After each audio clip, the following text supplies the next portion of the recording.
So thank you for joining me on my quest to make a more manly roof rack. So, task 1, unbolt all the stuff at the side. Task 2, fit all the newly painted 41 by 41.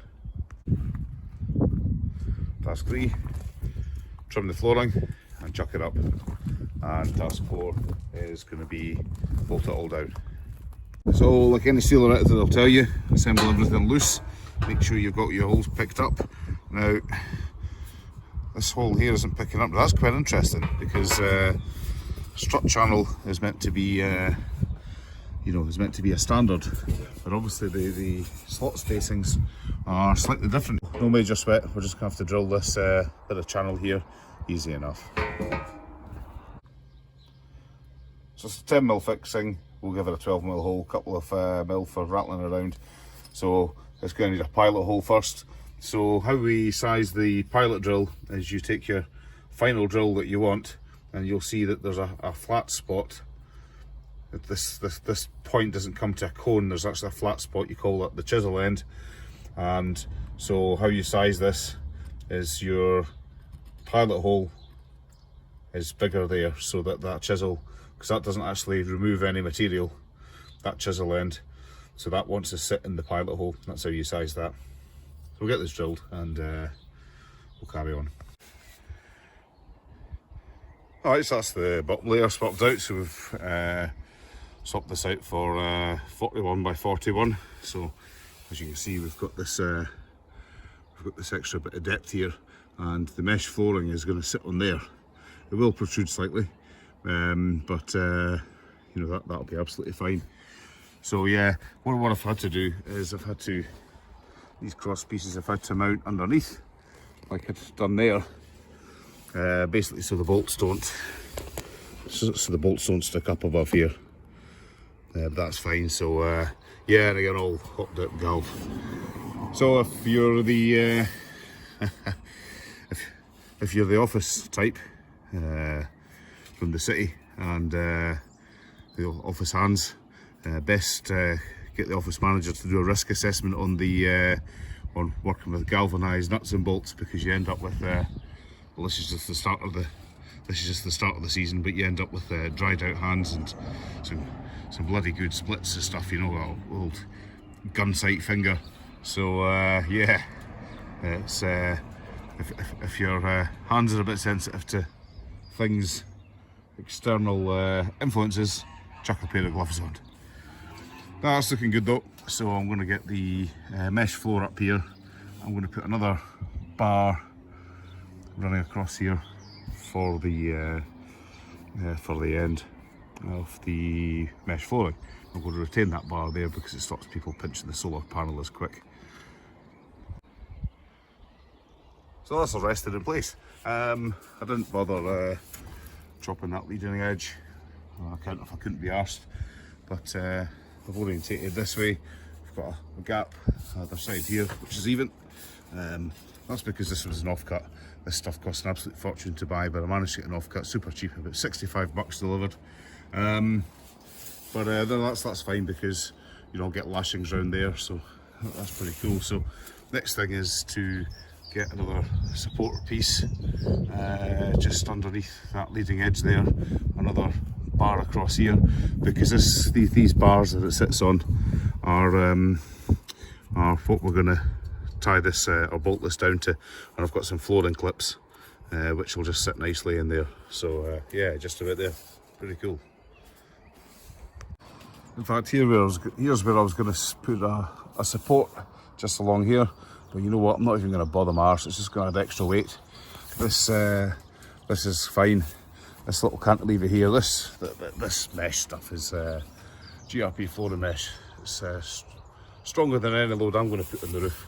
So now I'm just going to leave that and just get down to the get the flooring clips in, and then build up the top and get the top rails on, because it can get mighty boring when you get obsessed with small little details.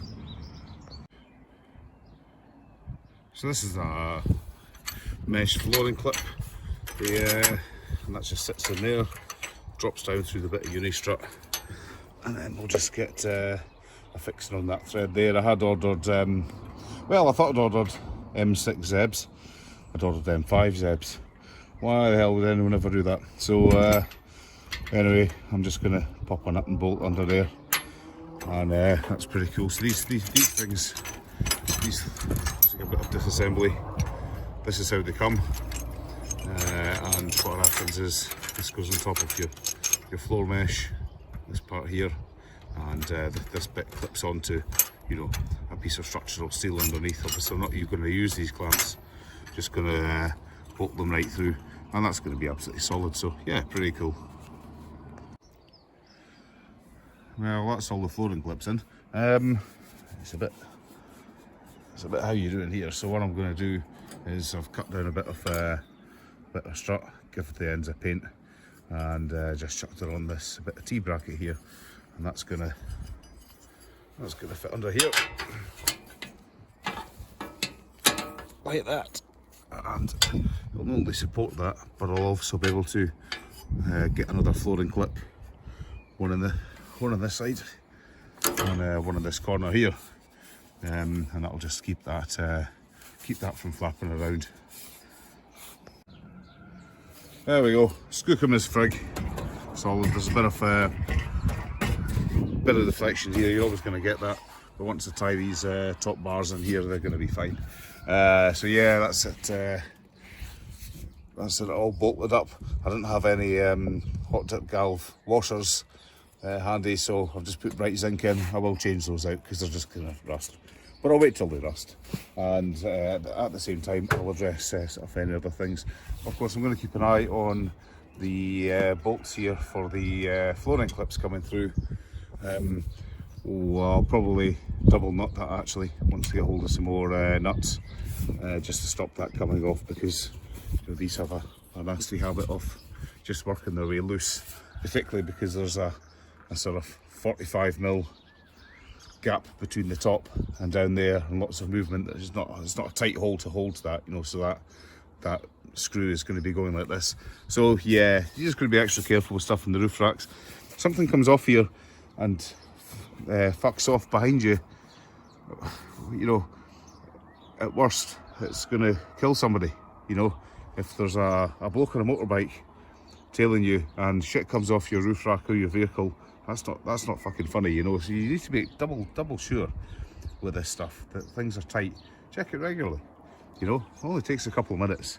Have a wee visual, you know, chuck a spanner on it, you know, even a proportion of them, and just make sure nothing's rattling, you know. It'll make your van sound shit as well if it all rattles. But you know, worst case scenario, you're going to kill someone, you know, or it could fire through someone's windscreen or just crack the windscreen. You know, it's easily avoidable, you know. So yeah. All right, so there we go, all done. I've got the risers back on the side, and they add quite a bit of rigidity to the whole thing. I was going to put this bar back across the top, linking both sides. It really serves no purpose. I've already added quite a bit of weight to this by adding this floor mesh, so yeah, I'll see how it does. But yeah, apart from that, pretty good. And I'll probably put lost one end cap, so I'll get another one. They're shit anyway, they fly off. So at points they're just little plastic things. So yeah, if you're ever buying them, buy a few spares. They're only pennies anyway, like all this sort of stuff. Another thing that's quite handy about Unistrut is that you've got this usable channel here that you can run cables in. That if you've got stuff on your roof, lights or antennas, Wi-Fi stuff, you know, whatever. So you get this Unistrut capping available usually in white or black, and it's about 3 or 4 foot of length, and that just fits in there. So it's good for hiding cables. So I'm going to be doing a feature video on putting some lights on here.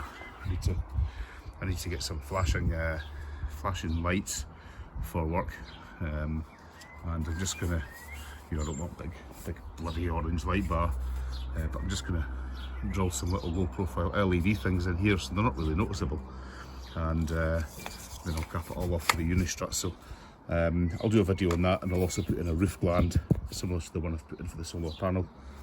So yeah, stay tuned and subscribe, and that'll be coming up soon.